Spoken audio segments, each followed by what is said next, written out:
Uma boa forma de lidar com libidos. Não é incomum que os casais experimentem graus variados de desejo sexual. Aprenda a gerenciar suas diferentes libidos e faça da sua vida sexual uma bênção. Emily tem alta libido desde que se lembra. Ele diz: estou pronto para partir a qualquer momento. E se Fred, seu marido, quiser fazer sexo várias vezes ao dia, estou pronta para isso. Fred tem o que muitos conselheiros chamariam de libido médio.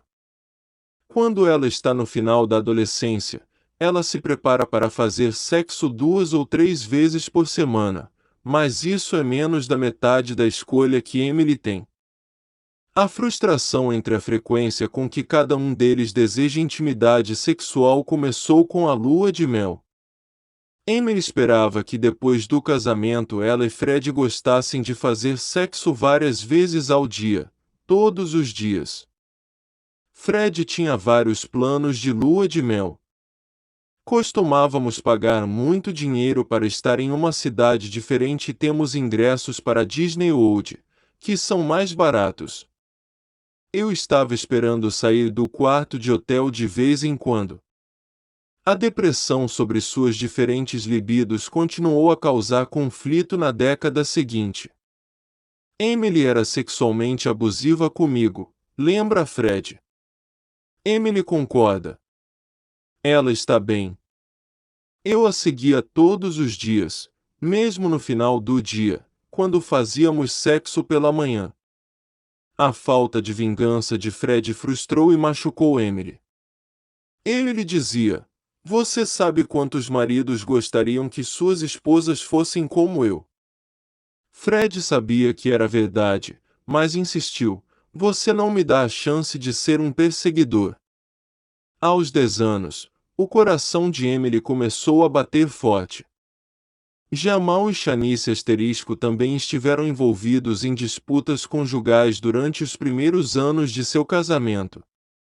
Jamal ansiava por sexo quase todos os dias, mas no segundo ano de casamento, a quantidade de sexo no casamento coincidiu com o calendário mensal, o que acontecia cerca de uma vez por mês. Para Shanice, até mesmo esse plano mensal estava fora de questão. Não é que ele não gostasse de sexo.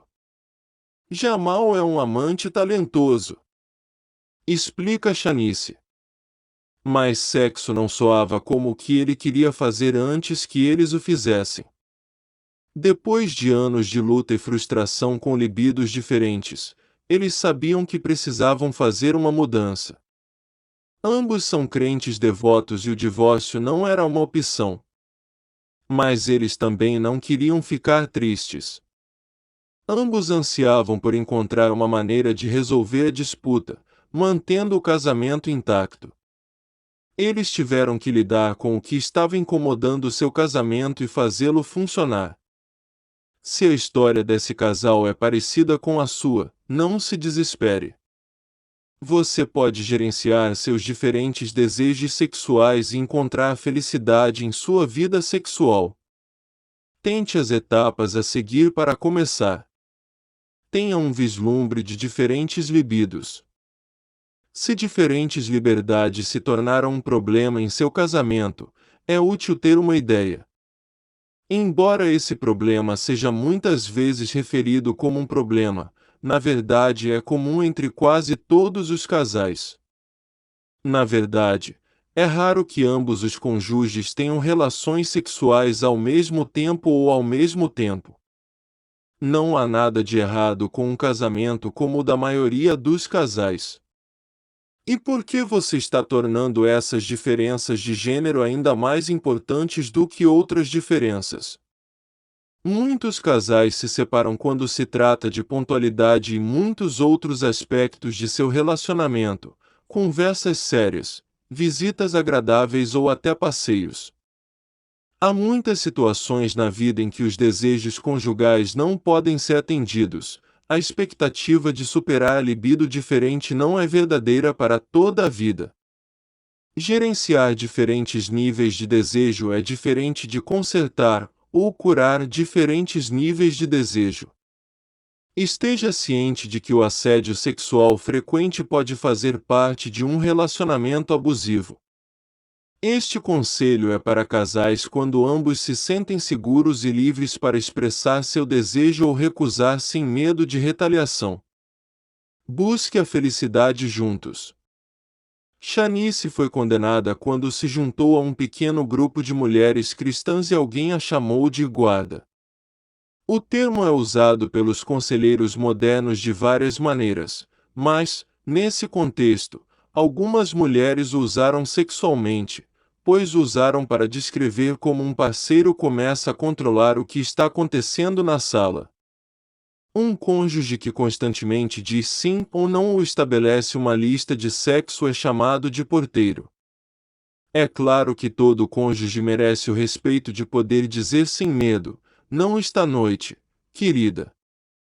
O sexo exige uma enorme quantidade de relacionamento, poder emocional e físico, e às vezes seu cônjuge não consegue chegar lá. Mesmo no casamento, não significa não. A falta de desejo sexual também pode ser exacerbada por falta de higiene, altas expectativas ou amor egoísta. Estas são questões de relacionamento mais do que questões sexuais. Pode ser assustador falar sobre sexo, especialmente as coisas que seu cônjuge faz que dificultam o sexo. Já vi casais suportarem 20 anos de frustração sexual porque um ou ambos os cônjuges têm medo de uma conversa difícil de 20 minutos. O primeiro passo para colocar sua vida sexual de volta nos trilhos pode ser discuti-la com seu filho. Além do acima, a manutenção do portão não é algo que não é esta noite. É um padrão de controlar seu cônjuge para tornar o sexo tão difícil que ele ou ela deve superar obstáculos antes que você possa dizer sim. E se o companheiro não se precipitar, o cônjuge do guardião pode dizer não. Nós não temos que fazer sexo esta noite. Como você passa a manutenção do portão? Não fazer do sexo uma obrigação no casamento, não gritar com os porteiros, não gritar ou fazer seu cônjuge se sentir desconfortável. Culpado. Essas são algumas das piores e mais ineficazes maneiras de encontrar uma solução e alguns desses comportamentos podem ser traumáticos. Em vez disso, é melhor se concentrar em criar uma relação sexual marcada pelo prazer, enquanto fala sobre a saúde espiritual, emocional e física de cada parceiro, o que pode afetar a libido. Em muitos casamentos, quando o casal fala sobre esses problemas, a espera será a mais natural possível. Em alguns casamentos, porém, manter o portão aberto pode ser uma questão de moralidade e pensamento. Shanice admite abertamente que foi em seu casamento. Sua conduta não a degradava, mas porque ela não conhecia a gravidade de sua abstinência sexual. A segunda parte do paradoxo foi compreender a diferença entre sexualidade responsiva e desejo sexual espontâneo. Veja unidades diferentes. Se você tem um desejo automático de fazer sexo, não precisa de muitas balas para fazer sexo. O corpo de luz de seu cônjuge ou material sexualmente explícito pode prepará-lo para isso. Até mesmo o pensamento ou a conversa sobre sexo pode deixá-lo pronto para ir. Se você tem um desejo sexual responsivo, você realmente não quer fazer sexo até que você se permita ser fisicamente estimulado. O cônjuge agressivo não quer fazer sexo até que o sexo termine. Do jeito que seus cérebros funcionam, eles precisam de algum tipo de massagem física que desejam antes que o pensamento de sexo pareça convidativo. Se eles não deixam o contato começar, o sexo não parece um convite para ser aceito, mas sim uma tarefa difícil. Quando se trata de sexo, eles podem estar completamente satisfeitos, mas tendem a amar as memórias sexuais mais do que esperam. Sua condução não é sua escolha. Seu